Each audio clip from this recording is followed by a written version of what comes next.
We've had some exciting days in the last week, I would say, mostly good. Some of the things you're reading about in Los Angeles, thank goodness we sent out some wonderful National Guard. They've really helped in a lot of problems they were having out there. They were afraid to do anything, and we sent out the troops, and they've done a fantastic job. So I want to thank them very much. I also want to thank you for being here as we discuss one of the most exciting parts of the One Big Beautiful Bill. It is indeed a big, beautiful bill, and it's doing very well. The Trump accounts, as they call it, pilot program, which will make it possible for countless American children to have a strong start in life at no cost to the American taxpayer, absolutely no cost. It's going to have a huge impact. I want to thank House Speaker Mike Johnson for, number one, being a great speaker, and number two, perhaps slightly less important, for being here today. Thank you, Mike.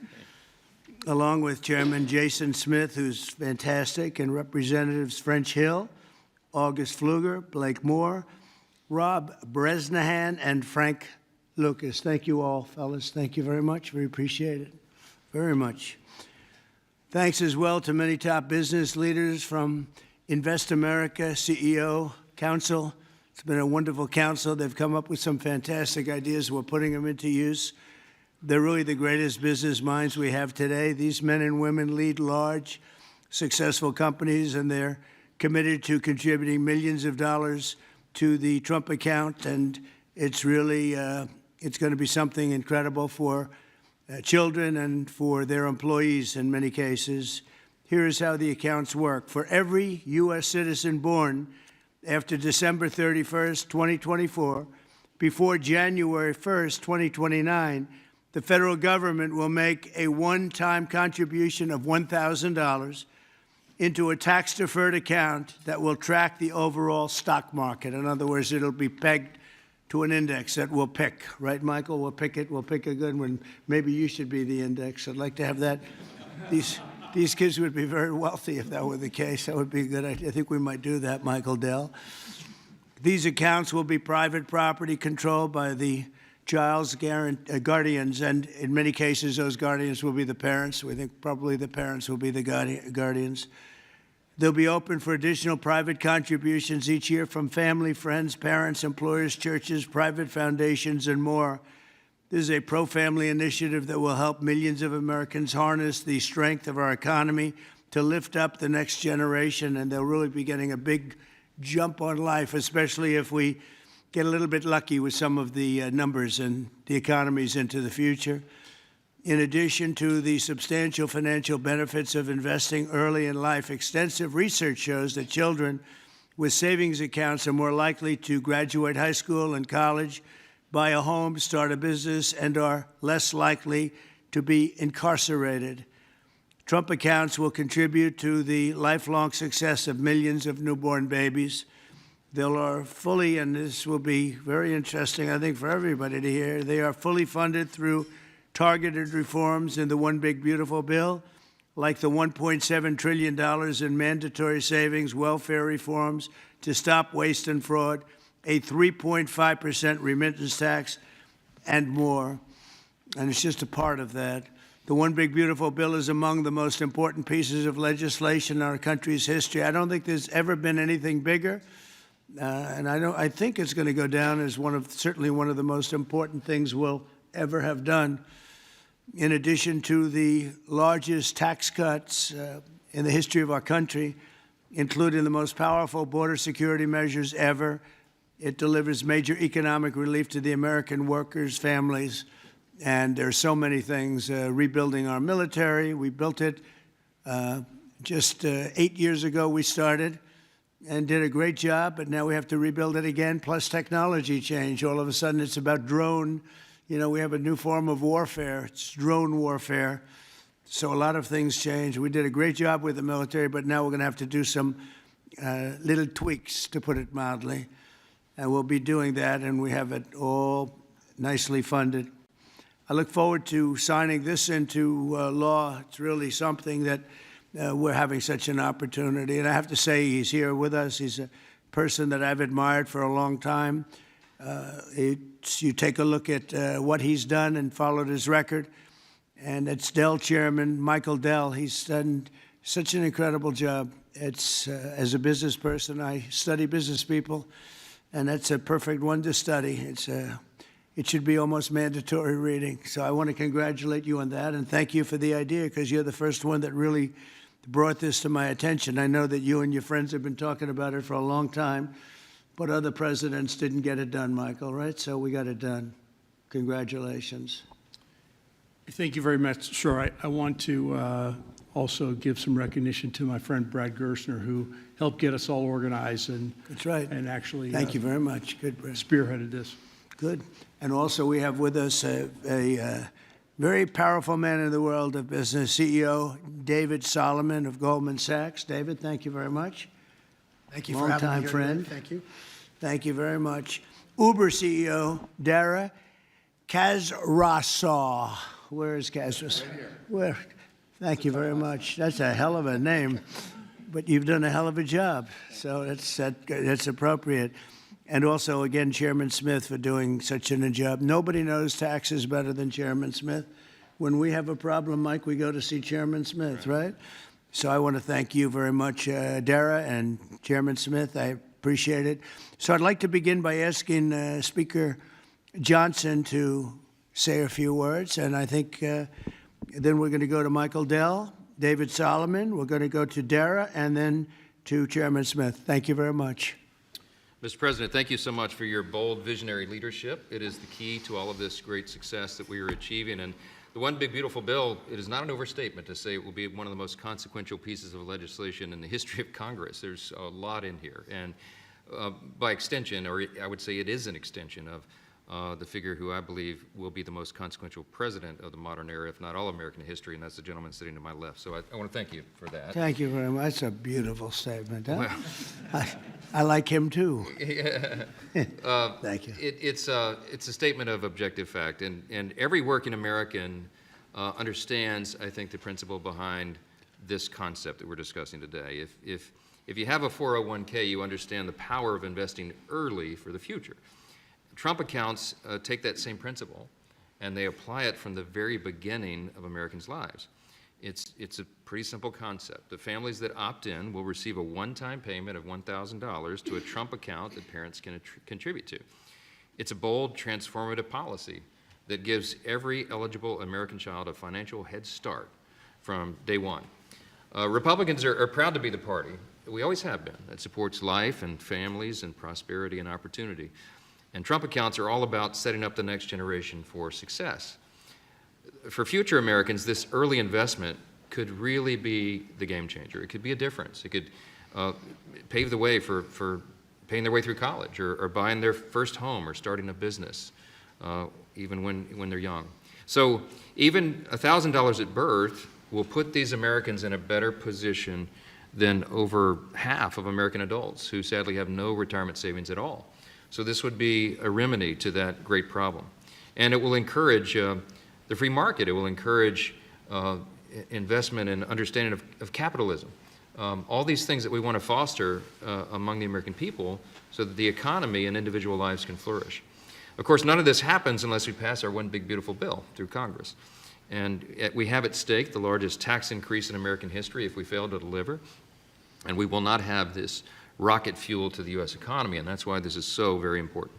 Passing this pro-growth legislation will help every single American. From Trump accounts, this is one of the components of it, to eliminating taxes on tips and overtime, to reducing red tape on Main Street. And the One Big Beautiful Bill is going to drive prosperity. It's going to create jobs across the country. It will make all boats rise. Wages will go up. Job participation levels will go up. We'll have more opportunity, more economic opportunity for more people. So you can climb up that ladder to the next step. The typical family with 2 children is going to see their take-home pay increase by up to $13,300 a year. That's real money to real people. This legislation is geared for hardworking Americans, and it is going to help everybody. And we are excited to deliver it. It can't happen soon enough. We are very close now to that finish line. After about 14 months worth of work that's gone into this, we're excited that we're almost there. Mr. President, thanks again for your leadership, to all the great leaders around this table for all that they invest to our economy and our country and its government. And I will, as we say in the House, I'll yield back. Thank you very much, Mike. I appreciate it. And again, for a great job. Thank you very much. Michael, please. Thank you so much, Mr. President. I believe this is an incredible moment for all of us here today, and it's wonderful to be with some of the leaders of the most successful companies in the world as we come together to invest in the future of our country. We see the Invest America Act and the establishment of these Trump accounts as a simple yet powerful way to transform lives. Decades of research have shown that giving children a financial head start profoundly impacts their long-term success. With these accounts, children will be much more likely to graduate from college, to start a business, to buy a home, and achieve lifelong financial stability. Dell Technologies is proud to be one of the very first companies to support the Invest America Act, a bill that provides every child with a $1,000 seed investment account at birth. This is a straightforward step with enduring benefits. Following your inspiring lead, Mr. President, Dell Technologies will match the government's contributions, dollar for every child born to a Dell team member. This isn't just a new benefit. This is an investment in our people, their families, our communities, and America's future. And it embodies our core belief that opportunity should begin at birth. My wife, Susan, and I, also through our family foundation, have been closely studying the Invest America Act. And assuming that it becomes law, we expect to make a very significant gift. We view this initiative as a powerful platform for philanthropic innovation aimed at helping children thrive wherever they come from, particularly those families who have been historically left behind.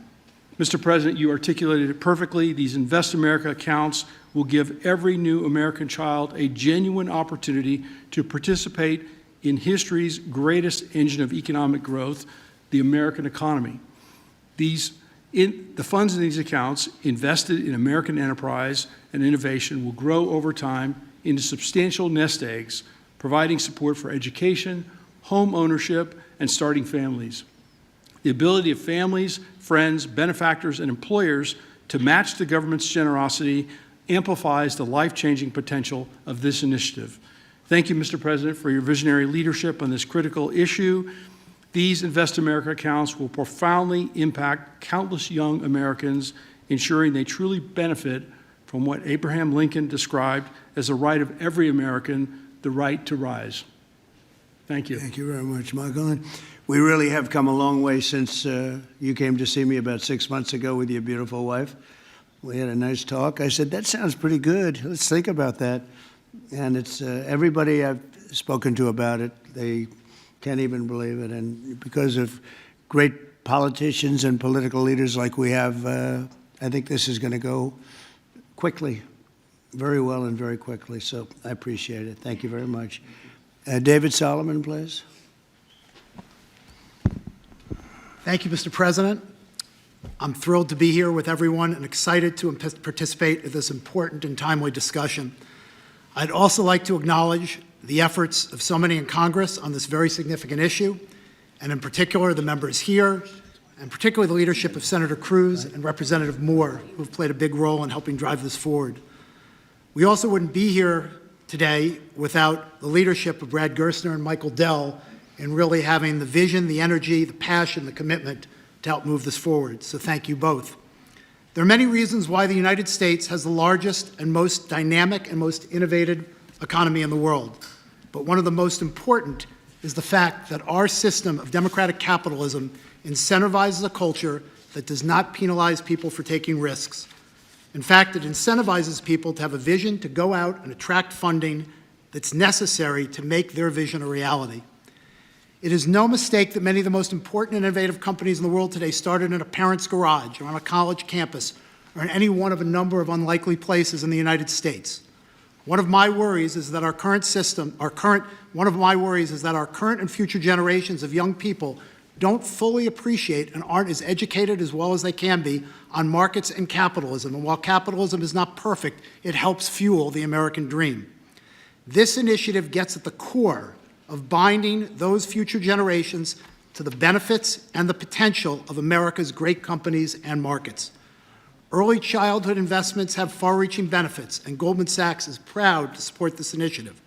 This is an exciting opportunity for public-private partnership and for both communities and companies to invest in young people, the future of America. Once we see the Invest in America Act signed into law, Goldman Sachs would be excited to further support this Invest in America initiative. We believe passionately in our capital markets. They are an enormous competitive strength for the United States, and we know that our economy's future vitality is dependent on young people understanding the power of investing for the long term and sharing in the benefits of ideas that bring value to the lives of people around the world. Thank you, Mr. President, for helping drive this forward, and I look forward to continued partnership on this effort. Thank you very much, David. Dara, please. Thank you. Good afternoon, everyone. Thank you, Mr. President, for hosting us here today. It's an incredible honor to be here in a place that symbolizes the very opportunity that has defined my life. Thank you, Brad. Thank you, Michael, for your vision. We all strive to build something that lasts, and the Invest in America Act is a legacy that is going to last for generations. President Trump, thank you for your leadership. Your support is going to turn this powerful idea into a powerful reality for millions of young Americans. Now, I was 9 years old when I came to this country. My family arrived in America having fled the Iranian Revolution. We had lost everything that we had built. But we gained something far more valuable here. We gained a chance to rebuild again. We had a close-knit family. We had access to world-class education. And we had the one thing that fuels every American dream, and that's hope. So what if we could bottle up that hope? What if we could give that same power of hope, real, tangible hope, that comes from having a stake in your own future and a stake in the best companies in the world, to every single child that's born in this country? That's the promise of the Invest America Act. It's not just an account, it's a launch pad. It puts the unstoppable engine of compounding to work for our kids, building a future for them from day one. This mission is personal to me, and it's core to us at Uber. Every day we see people using our platform to create opportunities for themselves, to save for a home, to pay for tuition, to build their own American dream one trip at a time. And that's why Uber is so proud to support this bill, which also includes benefits for millions of Uber drivers and couriers in the form of no tax on tips. Mr. President, our earners are grateful for your support. Thank you very much. Right? What a great job. You know, when you think we're doing a lot of work on Iran right now, and Yes. I see that what you just said, you came here and they took it Absolutely. all away from you, and you started, and you've become one of the biggest anywhere in the world. What a great story that is. Thank you very much, Mr. President. Congratulations. And we wish you Amazing. all the success there. Thank you very much. We'll need it. We're going to need it for that. That's it. They're tough negotiators. They're great negotiators. Yes. Among the best. Look at Yes. you. Thank you very much. Thank you. Appreciate it, Dara. Jason, please. Thank you, Mr. President. I want to first start off by thanking you for your leadership, your vision, your commitment to workers and families throughout this country. The One Big Beautiful Bill would not have been possible without you. And it delivers the largest tax cut in U.S. history, the largest mandatory spending cuts in U.S. history, the most significant welfare reforms in U.S. history, and the largest one-time investment in border security. So it's things to be extremely proud about. Representing Southeast Missouri, I'm extremely proud about how you're delivering for working families. No tax on tips. A waitress like the waitress in Nevada that talked to you about no tax on tips, and the other 4 million tipped employees in the country, they will see an extra $1,700 in their paycheck because of the no tax on tips. That's significant for someone who's just trying to put food on their table and clothes on their backs. The linemen working overtime to restore power will get an additional $1,750 into their paycheck. Seniors will get $72 billion in tax cuts. The Trump investment accounts will be a game changer for new parents, even before their newborn baby can walk or talk. Their child will have money saved to one day learn a trade, start a business, or to buy a home. Every child born under this policy will have a better shot at a future. It does not matter if they live on a city block or on a county road. This will make a significant difference to their lives, and it's because of your leadership, Mr. President, and we say thank you. Well, thank you very much, Jason, and hopefully we're going to get that through, and we have a certain date picked out, an ideal date. If it takes a little longer, that's okay, but ideally we're going to get by a certain date. And again, I think it's one of the most important pieces of legislation we've ever had before us and that the country's ever had. I'd like to ask, if I might, Brad Gerstner, one of the most successful people in our country. I'm a friend of Michael very much, and Michael has great respect. And if you don't mind, Brad, I'd like to say a few words, please. Thank you. Well, first, it's a great honor and privilege to be here. We wouldn't be here without your leadership. And for me personally, to be here with my son, Lincoln Gerstner, happens to be named after the gentleman over your right shoulder. Where's Lincoln? Well, he's good looking. He's much better looking than you. What happened? You know, hey, we all want our kids to be better than ourselves. But it was around our small kitchen table that this idea was really born. I started off like Jason Smith in a small rural town in Indiana. My dad had lost everything in 1978 trying to start an auto parts company, and the Japanese were tearing apart our auto industry. We had double-digit interest rates and inflation. Our family mortgaged the house to keep the company going and ultimately lost everything. So I know a little something about starting with nothing. And I know what it felt like that first time you had a little skin in the game, where you thought you had a shot. You went from nothing to something. And like Dara said, that is the great story of America. The promise that there's mobility, the promise we can move up that ladder. But today, we've moved to a society of dependency, right? I saw somebody answer the White House's tweet on this today by saying the answer to socialism is more capitalism. This is more capitalism.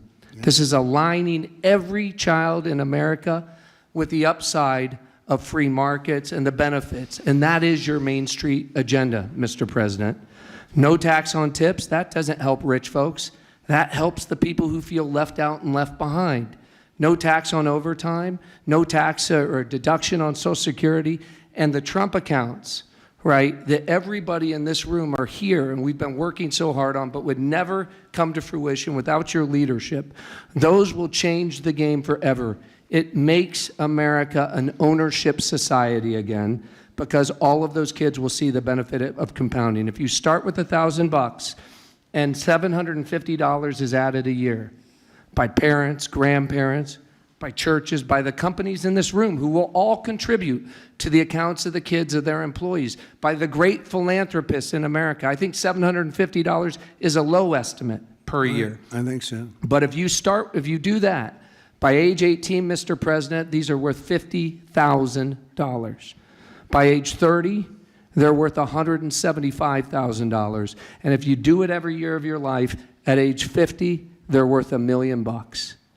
You are giving the shot for every American to feel like they're in the game again, part of America with that economic mobility, that dream that led Michael Dell to start Dell Computer in his dorm room, Dara to feel like he had a shot after coming here from Iran, and a couple poor kids from Missouri and Indiana to make it to where we are today. So thank you for your leadership. This would not happen without the reconciliation bill and the work of the many in this room, but spearheaded by the Speaker and Jason Smith, the big, beautiful bill. This is the vehicle to get the Invest America Act passed. So thank you, sir.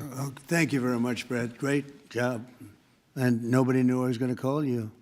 He might have done the best job of the group. You've got to think about that, Mike. Good recommendation, Michael. Does anybody have any questions? I think it's something that's really got to be talked about, because it's somewhat of a miracle that we're close to pulling it off. Please. What's the latest estimate on when you think the big, beautiful bill will pass? We put Independence Day as a self-imposed deadline, and we certainly hope, I believe, we can still meet that. It's up to the Senate. The bill's in the Senate's hands now, but spoke with Leader Thune as recently as last night. He's feeling very optimistic. You see the Senate going through the same deliberations we went through in the House, except we had 14 months to do it. They've got a truncated time period to get that done. But as you all know, I've encouraged my dear friends and colleagues over there, don't modify it too much, because we've got a very delicate balance that we reached, and it took us a long time to get there, and we don't want to upset that balance too much. So they're putting their fingerprints on it. I hope it'll be a light touch, and they'll send it back, and we'll get this thing done and get to the president's desk. And really, we have tremendous spirit. I've never seen anything like it. There's just an unbelievable. We'll always have a couple of people. I don't want to use the word grandstanders. I'd never use such a word, but you'll always have that a little bit. But maybe you won't even have that. Who knows? There's tremendous spirit for this bill. I think like we haven't seen very much, Jason, right? We haven't seen too much. So I think it's going to go pretty quickly. With Prime Minister Netanyahu, you just mentioned Iran. Did you discuss Iran? Very Did you well. discuss We discussed a lot of the things. Gaza war? Yeah, we discussed a lot of things, and it went very well, very smooth. We'll see what happens. You know, we're trying to do something with a country we just spoke about, Iran. I think you should negotiate this. You might be better. I think I'm going to send you today. What a good idea. This could have been the idea of the day. We'll have Dara get up and negotiate. They are good negotiators, but they're tough. Sometimes they can be too tough. That's the problem. So we're trying to make a deal so that there's no destruction and death. And we've told them that, and I've told them that, and I hope that's the way it works out. But it might not work out that way. We'll soon find out. Yeah, please. In 2020, when you were talking about unrest in American cities, you said, quote, "We have to go by the laws. We can't call in the National Guard unless we're requested by a governor." What changed now? Why is this situation different to not consult with Governor Newsom about this? Well, the biggest change from that statement is we have an incompetent governor. So I talked about governors, but I didn't talk about he's an incompetent governor. Look at the job he's doing in California. He's destroying one of our great states. And if I didn't get involved, if we didn't bring the Guard in, and we would bring more in if we needed it, because we have to make sure there's going to be law and order. You had a disaster happening. And they now admit it was a disaster. I watched the chief yesterday, who's a good man, by the way, and he said, "Wow, we're lucky we did this because they were overwhelmed. You saw what was happening." So we did the right thing. Everybody agrees to that. But you have a governor who let the city burn down, didn't want water to be sent down to him. I sent billions of gallons of water. I wanted to do it in the first term. He wouldn't do it over. I don't know. They have environmental reasons, but there were no environmental reasons. I think it's just a political philosophy. But it's lucky for the people in Los Angeles and in California that we did what we did. We got it just in time. It's still simmering a little bit, but not very much. Yeah, please. Have you gotten... A crime has he committed? I think his primary crime is running for governor because he's done such a bad job. What he's done to that state is like what Biden did to this country. And that's pretty bad. It's a wrong philosophy. Thousands, hundreds of thousands of illegal immigrants, many of them prisoners. They're taking up your health care. They're taking up your space in schools. They're taking up your hospital. And in many cases, they're criminals. And we have to do something about it, and we're doing something about it. I want to thank the incredible patriots of ICE and Tom Homan, who has been incredible, and Kristi Noem, likewise incredible. The job they're doing, and it's like an unforced error. There was no reason for this. 21 million people were allowed into our country, and many of those people were criminals, and it's a shame. It's a shame, but we're getting them out, and I will say, I think it's a 95-5 issue, just like so many other issues, 95-5.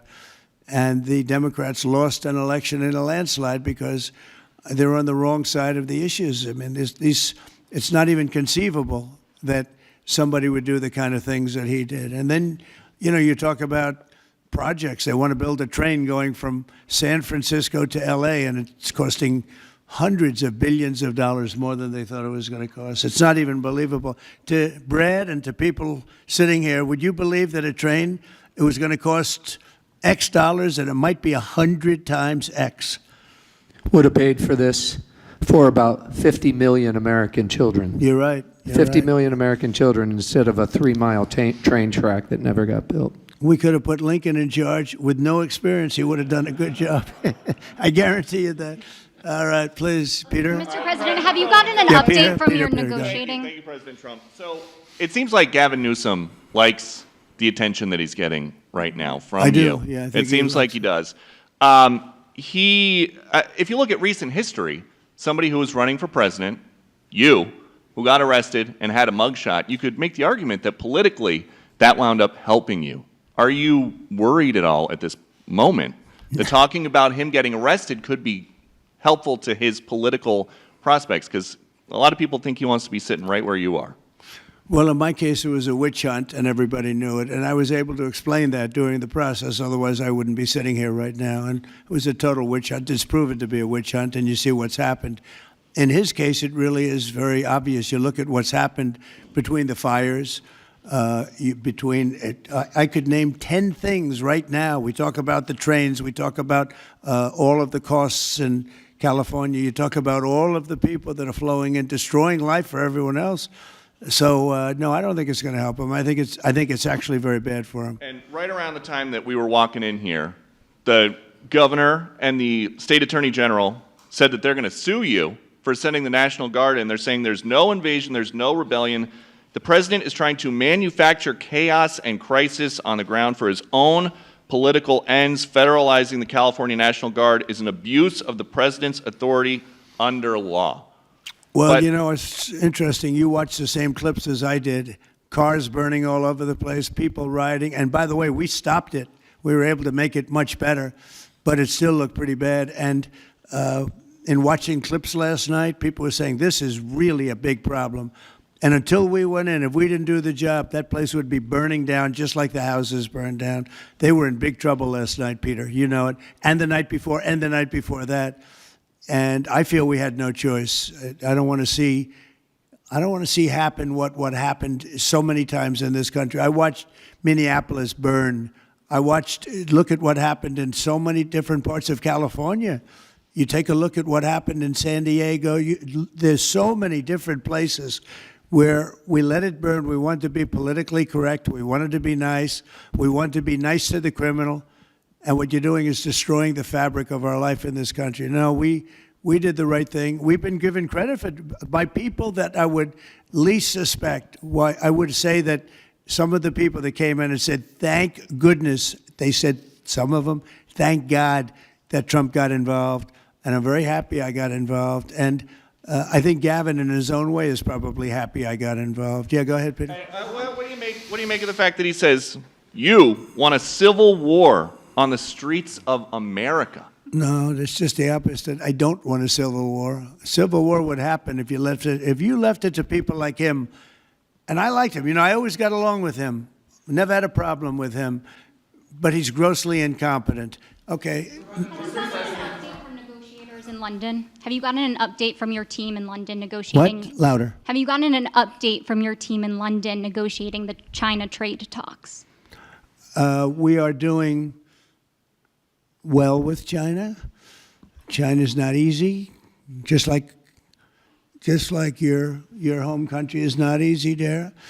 I think we're doing very well. They're over there now. I'm only getting good reports. It's a little early, but they'll be calling in soon. In fact, probably when I get back, I'll have my first call from them. We want to open up China. And if we don't open up China, maybe we won't do anything. But we want to open up China. It'll be a great thing for China, a great thing for the rest of the world. Are you willing to lift export controls when it comes to China? Did you give your negotiators any sort of limitation? We're going to see. Look, China has been ripping off the United States for many years. Nobody charged them 10 cents. No president had the courage to charge China for whatever reason. They didn't want to do it. I took in hundreds of billions of dollars. I put on tariffs on China when I got in first term. And we took in hundreds of billions of dollars. And then I did it again, but I did it for a lot of others. If you look at the stats, the deficit last month was cut in half. everybody was shocked. I wasn't shocked. I think a lot of the people at this table weren't, because they saw the billions of dollars that were pouring in, and the tariffs hadn't even started yet, just about. They were in cars. They were in some countries at a very minor level.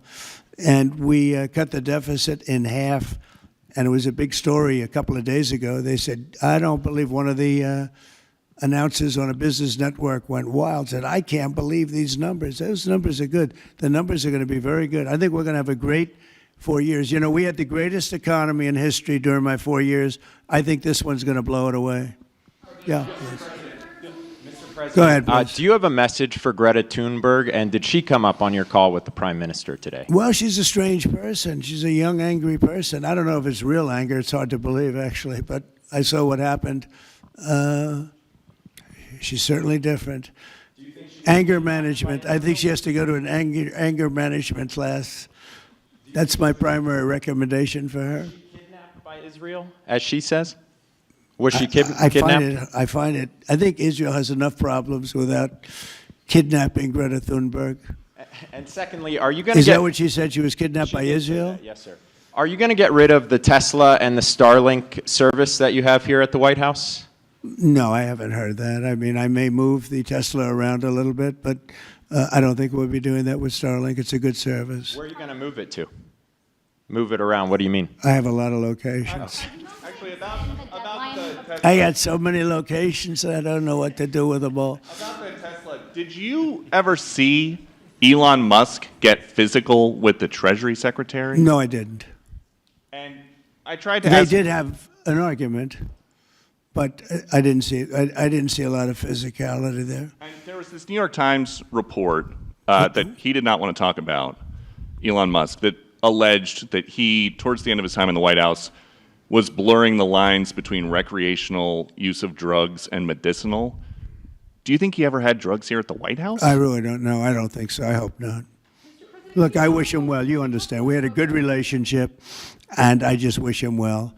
Very well, actually. Yeah.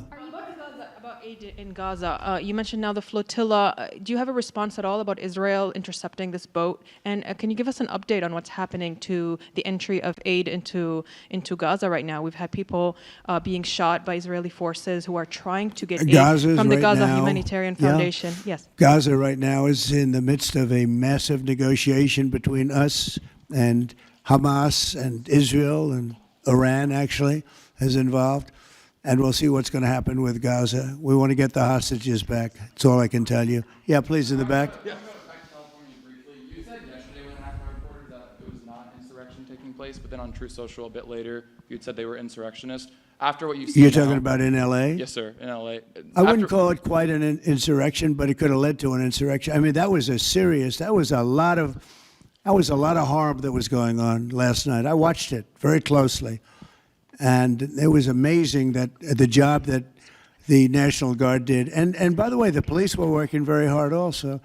But, you know, the police are given instructions to be politically correct. I said, no, you don't have to be politically correct. You have to do the job. And on Elon Musk, do you plan to speak to him on the phone anytime soon? I know some. Which one? On Elon Musk, do you plan to speak to him on the phone anytime soon? I haven't really thought about it, actually. I would imagine he wants to speak to me. I would think that. If I were him, I'd want to speak to me. And maybe he was already called. You'd have to ask him whether or not he's already called. But I'd have no problem with it. If he calls you, pick up and speak to him. Well, I don't want to say that, but I would imagine he'd want to talk to me. Mr. President. Yeah, please. We're supposed to get a counter proposal from Iran today. Have you gotten that proposal? And what is the main impediment? We have a meeting with Iran on Thursday, so we're going to wait till Thursday. And what's the main impediment to getting a deal? Well, they're just asking for things that you can't do. They don't want to give up what they have to give up. You know what that is. They seek enrichment. We can't have enrichment. We want just the opposite. And so far, they're not there. I hate to say that, because the alternative is a very, very dire one. But they're not there. They have given us their thoughts on the deal, and I said, it's just not acceptable. So this was the main topic for Prime Minister Netanyahu today when you spoke? I would say, yeah. I don't know what else. I can talk about the weather. Well, you can talk about Lebanon. Pretty much, that's the main topic, yeah. Mr. President. We talked about Lebanon also, yeah, we did. What about Lebanon? Well, Lebanon's working very hard. They have a great new ambassador that I put there, man I know very well. He's very smart. I didn't even know he was Lebanese, and I said, why would you want Lebanon? He said, I was born there. I love it. I love the people. I said, you know, it's very dangerous going to Lebanon. There are some ambassadorships that are wonderful. There are some that are dangerous. I said, Michel, his name is. It's a he, Michel, very elegant man. And I said, why would you want this? And he said, because I love my country and I love those people. I said, it's very dangerous. He goes, I don't care. This is not a man that lived on danger. He's a very successful man from here. And he wanted to be the ambassador despite probably a very dangerous situation he's going into. You see what's going on. But I had great respect for that. He loves that country. He loves it. He was born there. He loves the country. Yeah. Mr. President, you've got a big, beautiful parade coming up on Saturday. We do. What's your biggest expectations for that? And I've got a second question in regards to Gavin Newsom. Go ahead and talk about the big, beautiful parade. It's such a, thank you, Brian. It's such a, I think, important moment for this country. You know, 2 weeks ago I was calling people and back and forth with leaders, including President Putin, including French president, including lots of different people. And all of them said, we're celebrating victory in World War II. And I said, wow, isn't that amazing? We're the only one that wasn't celebrating, and we're the one that won the war. Now, Russia did help. They did lose 51 million people, in all fairness. People would say, oh, he's sticking up for Russia. No, they lost 51 million people. And, you know, we can't forget that. But France was celebrating. And, as you know, Hitler made a speech at the Eiffel Tower. But when I spoke to President Macron, he said, oh, we are celebrating the great victory of World War II. And I think that's great that he was doing it. But we're the one that won it, and we weren't celebrating. I said to myself, you know, isn't that crazy? And I think it's time for us to celebrate a little bit. You know, we've had a lot of victories. We won 2 world wars, and then we go out and change the name of the forts where we won the wars. You go out, we win world wars from Fort Robert E. Lee, from Fort Bragg, from all the different forts. And what do? We change the name of the forts because we want to be politically correct. So a lot of them were changing back. You probably noticed Fort Bragg and others. But I think it's a time to celebrate our military. You know, we've rebuilt our military largely. Little low on ammunition. That's because it goes out very fast to other countries, one in particular. But we'll get that back very quickly. But we have a military the likes of which nobody has. Nobody comes close. We have the best equipment in the world. We make the best equipment in the world. There's no military like our military. We showed that with ISIS. I was told by the television generals it would take 4 years to win, and we did it in 3 weeks. And it was headed by General Raisin Kane, who's now the chairman of the Joint Chiefs of Staff. He's great. Just left him. No, I think it's time that we celebrate. And I sort of have to laugh at these people. Well, you know, you're going to spend a lot of money. A lot of that money is being paid for by me and people that make donations. I don't know if you know that. A lot of it won't even come out of the military. I think I can say that, Susie, right? We have people putting up money to do it. Not that it's necessary, because I think it's a great expenditure. We have many tanks. We have all sorts of new ones and very old ones, old from World War I and World War II. It's really a celebration of the Army. So the Army is a year older than the country. So next year we celebrate 250 years, but we're celebrating the Army on Flag Day. And it's not my birthday. It is my birthday, but I'm not celebrating my birthday. I'm celebrating Flag Day. It happens to be the same day, so I take a little heat. But Flag Day is the appropriate date. And we're celebrating 250 years of the Army, a great service. And remember, you know, think of it. We won so much. We won World War I, World War II, so much else. And then we became politically correct.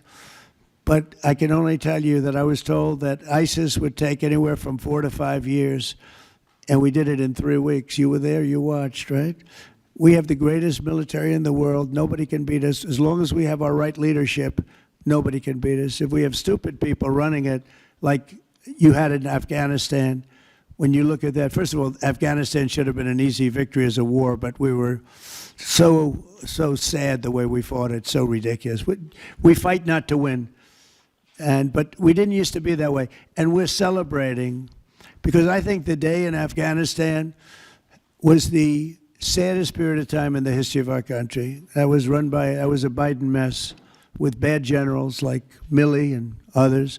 They were bad. They were incompetent generals. I know all the good ones and the bad ones. We got rid of most of the bad ones. But it was time to celebrate, and that's what we're doing. So it's on June 14th, and it's going to be a parade the likes of which I don't know if we've ever had a parade like that. It's going to be incredible. We have even though it's the Army, we have a lot of those Army airplanes flying over the top, and we have tanks all over the place, and we have thousands and thousands of soldiers going to bravely march down the streets.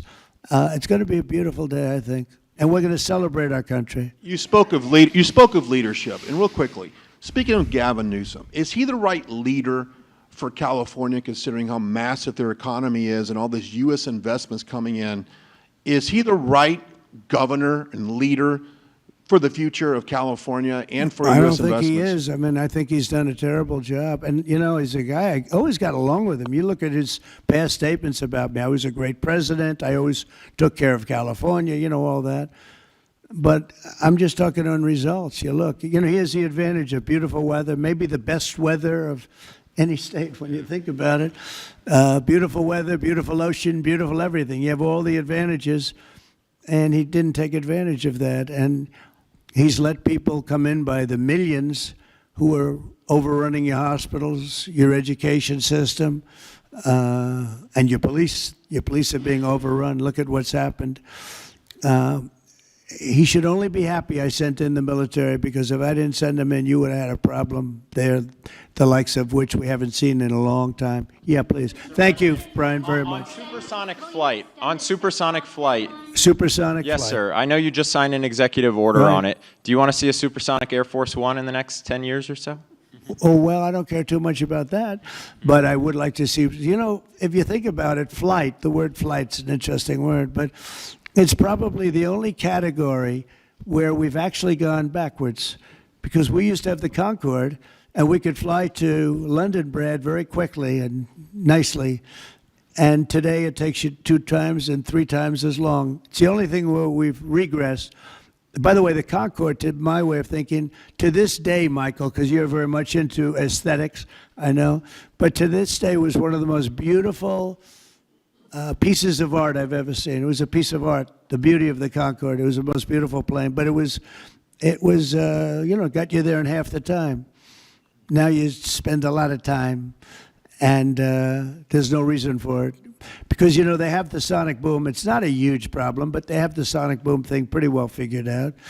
The technology changes, the change in the skin, the change in weight, all of the other things. There's no reason why we shouldn't do great. So we are making it possible for them to do supersonic and get us back on the track. I mean, think of it, 30 years ago, we actually had planes that flew much faster than we do now.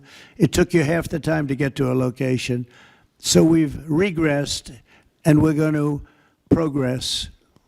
Eh? Well, it's sort of an amazing thing, isn't it, though? We've gone backwards. On Wall Street, they haven't done that. If Goldman Sachs was like that, you wouldn't have Goldman Sachs anymore.